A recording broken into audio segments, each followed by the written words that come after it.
Ouais. Quelles sont les spécificités des neurosciences par rapport aux autres sciences du vivant?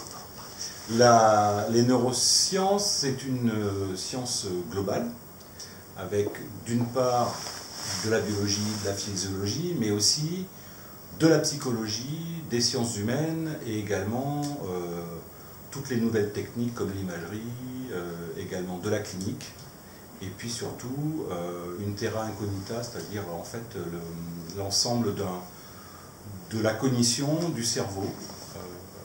Donc c'est un ensemble global avec la modélisation pour finir. Dans quel contexte avez-vous connu le patch clump?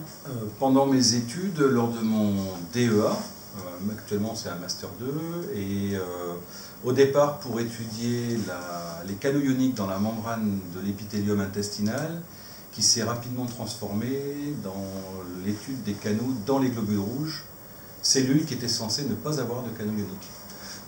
En quoi le patch clump a-t-il été une technique révolutionnaire? C'est la première technique qui a permis d'étudier à l'état unitaire les canaux ioniques, le fonctionnement des canaux ioniques. Et beaucoup de gens parlent aujourd'hui de biologie moléculaire. Ce qu'il faut savoir, c'est que là, lorsqu'on travaille en cell attach ou en configuration insider du patch clamp, on étudie un seul canal à la fois, donc le fonctionnement d'une protéine à la fois. Quelles sont les applications fondamentales et appliquées du patch clamp? Alors les applications fondamentales, c'est effectivement la structure-fonction. Ça a été la première technique qui a permis de déterminer quels étaient les acides aminés importants pour le fonctionnement des canaux et les régions importantes.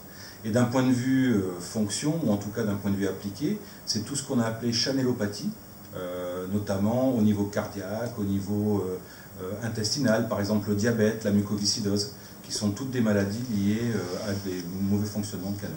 Quelle est la technique actuellement révolutionnaire en neurosciences? C'est vrai que sur les 100 dernières années, avec d'abord l'invention de la microélectrode intracellulaire qui a permis d'analyser le potentiel d'action, puis après le voltage clamp avec Hodgkin et Huxley, le patch clamp avec Neres-Ackman.